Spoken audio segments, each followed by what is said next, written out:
8 types of sexual indulgence. These lead to the destruction of brahmacharya. Without brahmacharya, celibacy, no person can truly progress in life, whether they are a householder or a renunciate. Brahmacharya is essential for everyone. The practice of brahmacharya is life itself. It is the highest form of effort and the essence of spirituality. Those who do not practice brahmacharya can be neither true householders nor renunciates. Even worldly education or material success requires brahmacharya. As long as indulgent desires reside in our hearts, neither worldly progress nor spiritual advancement is possible. The tragic situation today is that brahmacharya is being mocked and destroyed. Brahmacharya is destroyed through 8 types of sexual indulgence. First of the 8 forms of sexual indulgence: sensual thoughts, visuals, or imagination. When we read about sensual topics, witness acts of intimacy, even among animals or birds, or view obscene images, films, or scenes on mobile devices, lustful thoughts begin to arise within us. Just by witnessing fish mating, Sage Sobri, who was once deeply absorbed in the contemplation of God, fell into thoughts of women and ended up marrying 50 princesses. Unlike the gallbladder or urinary bladder, the body has no separate vessel for storing semen. The Manova Nadi, the subtle mental nerve, is referred to as the churner of blood in scriptures. When we engage in intense thought, especially lustful thought, this churner pulls blood from the entire body and concentrates it to form semen. As a result, this semen may either be lost during such thoughts or be discharged at night through dreams. That's why a spiritual aspirant must renounce the first form of indulgence among the 8 types of indulgence, any kind of sensual thought, visual, or reading. One should not read books containing sexual content, observe any being engaged in intercourse, view obscene images, or indulge in such thoughts. Second of the 8 forms of sexual indulgence: obscene talk and discussion.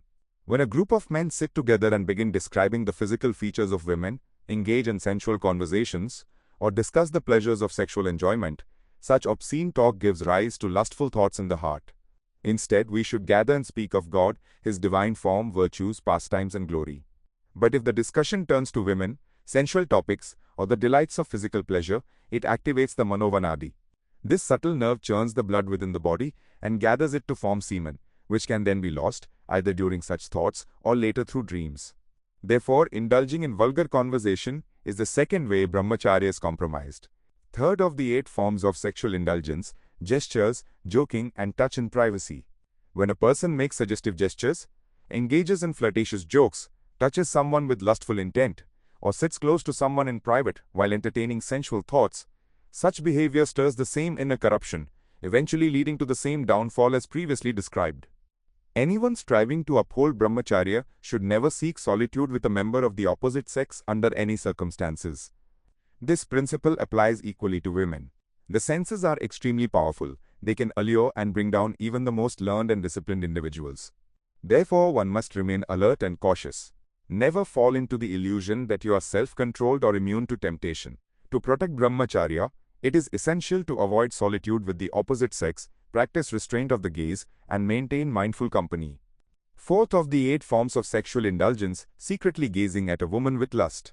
When someone secretly looks at a woman with lustful intent, it is a serious violation of brahmacharya. Secret gaze means the woman is unaware, not looking, but the person is stealthily, with focused attention, observing her through a lens of desire. This behavior too leads to inner downfall, just like the previous 3 forms of indulgence. Fifth of the 8 forms of sexual indulgence: smiling gestures, flirtation, and sensual talk with women. This involves smiling at someone with lustful intent, making suggestive gestures, flirtatious remarks, or engaging in light-hearted sensual conversations. Though such actions may appear harmless, an innocent smile, a playful glance, a teasing comment, they serve as seeds of desire. Even if there is no physical interaction afterward, that smile, those gestures, and those suggestive words take root in the mind and grow into continuous lustful contemplation. Sixth of the 8 forms of sexual indulgence: adorning the body. When we decorate or beautify our body, it awakens the mode of passion within us, and from passion, lust arises. A brahmachari should avoid adorning the body for the sake of appearance. True decoration should be for the service of the Lord, not to appear attractive to others. Bathing should be for cleanliness and discipline, not for sensual pleasure.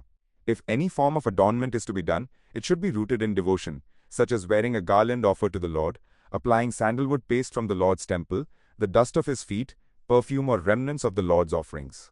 If beautification is done with the desire to look good, It feeds both ego and lust.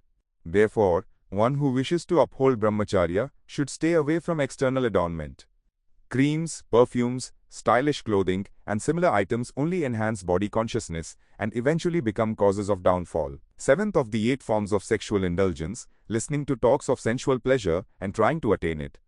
When one repeatedly listens to conversations about sensual enjoyment, it gradually immerses the mind in those thoughts. The restless mind then begins to seek ways to fulfill those desires. Where can I go to experience such pleasure? How can I meet someone for this? This pursuit, born from hearing about indulgence, disrupts and eventually destroys brahmacharya. The mere act of entertaining such ideas and attempting to act upon them becomes a form of indulgence in itself. Eighth of the 8 forms of sexual indulgence, intercourse and masturbation.